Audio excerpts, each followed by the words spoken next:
Marjorie Taylor Greene was able to attract one Republican, Thomas Massie, who coincidentally is somebody that Donald Trump is desperate to remove from Congress,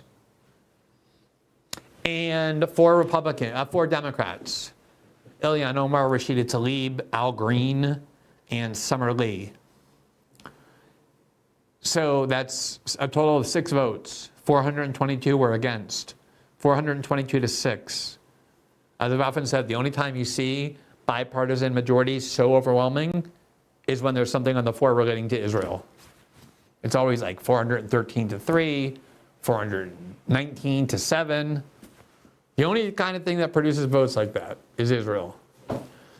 Now, one of the people who was not on the list of 6 voting against sending $500 million for Israel's military,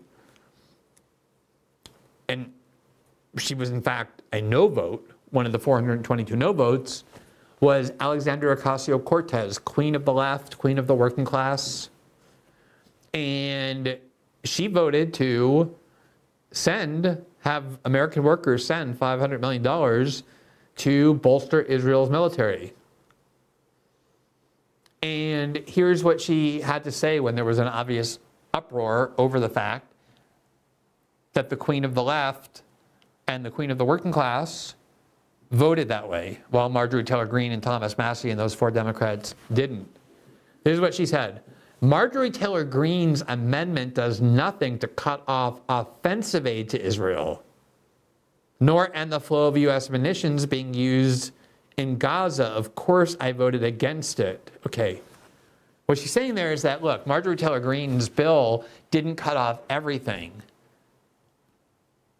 It cut off some stuff, but not everything. And so, of course, I voted against it. How does that make any sense in the world? Especially, as I said, because if you don't send them $500 million on those replenishing of their air defense, that's $500 million of their own that they have to spend. They have less than to spend on the stuff AOC pretends she wants to stop. And the reason Marjorie Taylor Greene didn't try and cut off all that funding is because it's already in law. This was a bill pending that had this money for this specific military program, and that was what she was able to cut off. So that part of that rationale is so stupid as to be insulting to all of her supporters. And I have to say, even the ones who usually are willing to swallow whatever she feeds them did not accept that. It makes no sense. And the way she says it, like, of course I voted against it. It's the most obvious thing in the world. Like, she didn't cut off everything. She just cut off some things. Of course I voted against it. And then this is what she goes on to say, quote, what it does do is cut off defensive Iron Dome capabilities while allowing the actual bombs killing Palestinians to continue. I have long stated that I do not believe that adding to the death count of innocent victims to this war is constructive to its end. That is a simple and clear difference of opinion that has long been established. I remain focused on cutting the flow of U.S. munitions that are being used to perpetuate the genocide in Gaza. Okay, so get this. According to AOC, Israel is currently guilty of the worst crime a country can possibly commit, which is the crime of genocide. The extinguishing of an entire population based on race, ethnicity, or nationality. Israel, she says, is committing genocide in Gaza. For a long time, she didn't say that. She got publicly harassed, and finally she said it, but that's her view. Israel is committing genocide. So imagine saying that. This country, Israel, is committing a genocide against the 2.2 million people in Gaza, or however many are left. And at the same time, I want to pay for the air defense system of the country that's committing the genocide. I want to send the country that's committing the genocide $500 million so that they don't have to pay for their own air defense system and are free to use that money on the weapons that she says she wants to stop. How unbelievably stupid is that? How insultingly twisted is that rationale? You call it a genocide and then justify in the same breath sending that same genocidal country $500 million, not for welfare, not for educational opportunities, not for eliminating racial inequality or whatever, but for their military. It's their military budget. It's the same thing. It's like the U.S. military budget. Doesn't differentiate between defensive and offensive weapons. And when you have the ability to protect yourself, for example, let's say that there are these YouTubers who get very wealthy, and they hire huge bodyguards, theoretically to safeguard them and protect them in case they're attacked. But obviously, that gives them a massive amount of confidence to go around harassing people, and many of them do, knowing that they have these bodyguards right there to defend them in case anything happens back. So if you build Israel an Iron Dome and say, don't worry, we're going to pay for it. The U.S. workers are going to pay for it. You don't have to pay for it. Your workers don't have to pay for it. Don't worry about it. We have that under control. That's what it then enables Israel to go have the confidence to go fight and bomb other countries, is knowing that we've paid for a system that prevents their country from getting attacked back.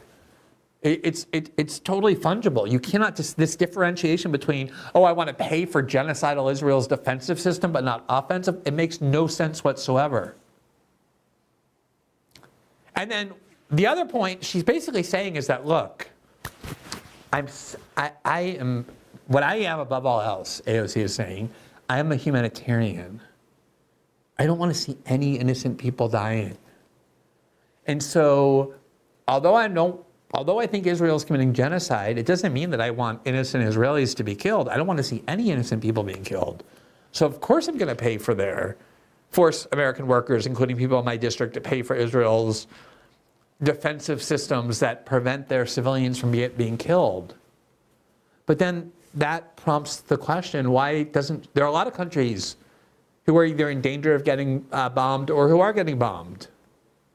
Russia, for example, is getting bombed by Ukrainian missiles and drones. The Iranians are constantly being threatened with that and just got bombed for 12 straight days and have been bombed previously by Israel.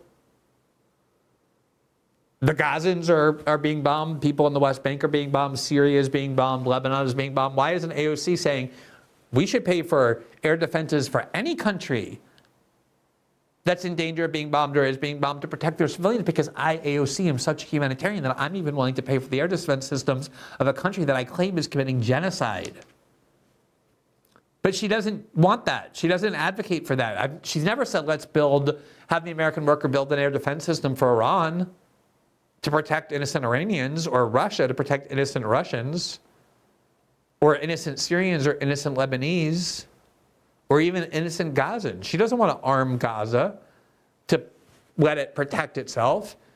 She only invokes this super humanitarian principle for one country and one country only, and that country's name is Israel. While she pretends it's a universal principle, she only defends it for one country. And it just so happens to be, it's a huge coincidence because we know AOC is not a scheming, conniving, principle-free, craven politician. She's a humanitarian.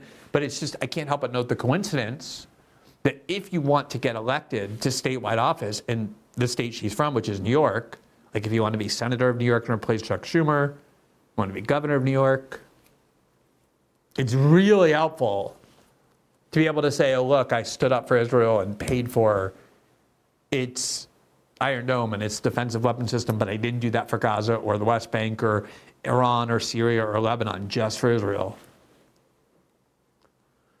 You know what? If you want to pay for Israel's defense system, don't pretend that you think it's committing a genocide, because sending a country committing genocide $500 million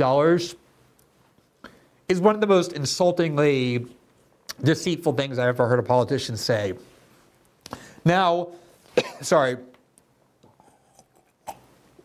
the Democratic Socialists of America, who formed the basis of her original support and continue to provide their major force in the New York left, put out a statement that said this on the Iron Dome vote.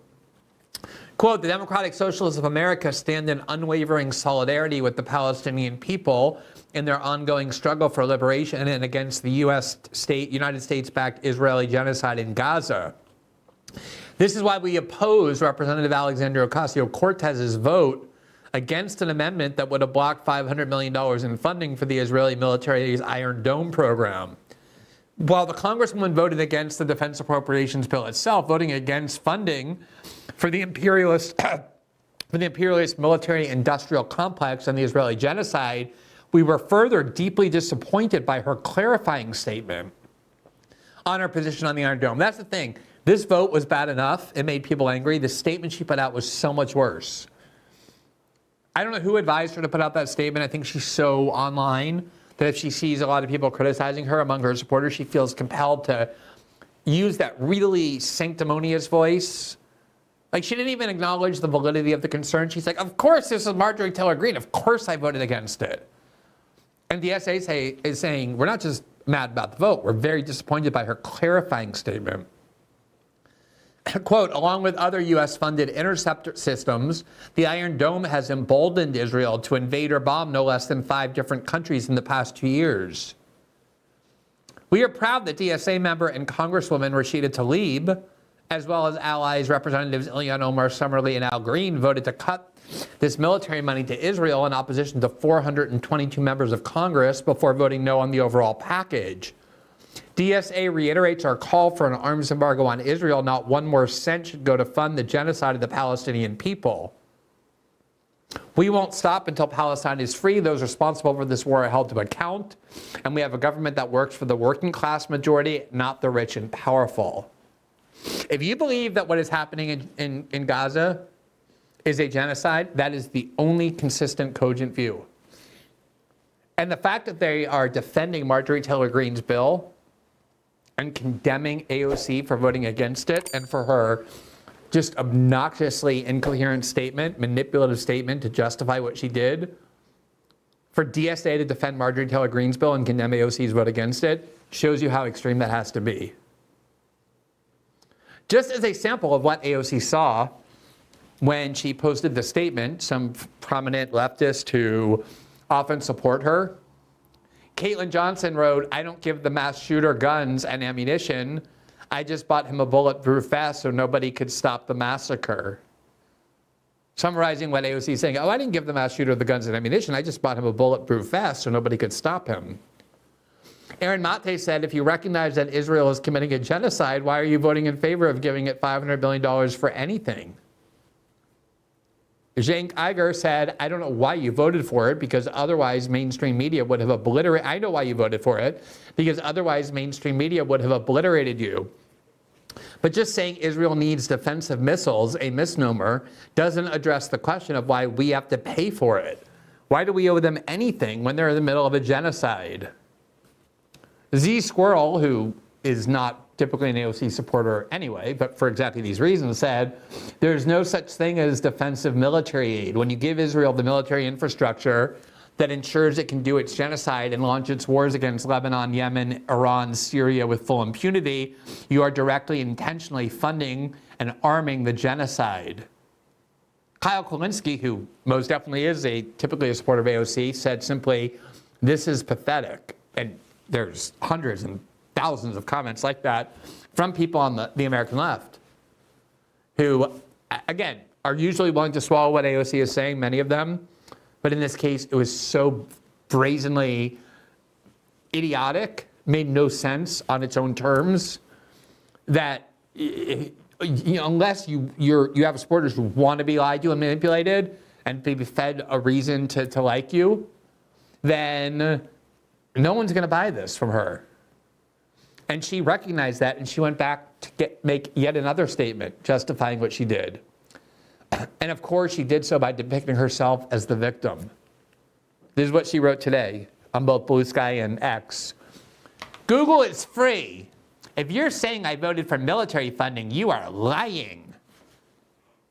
Receipts attached. Okay.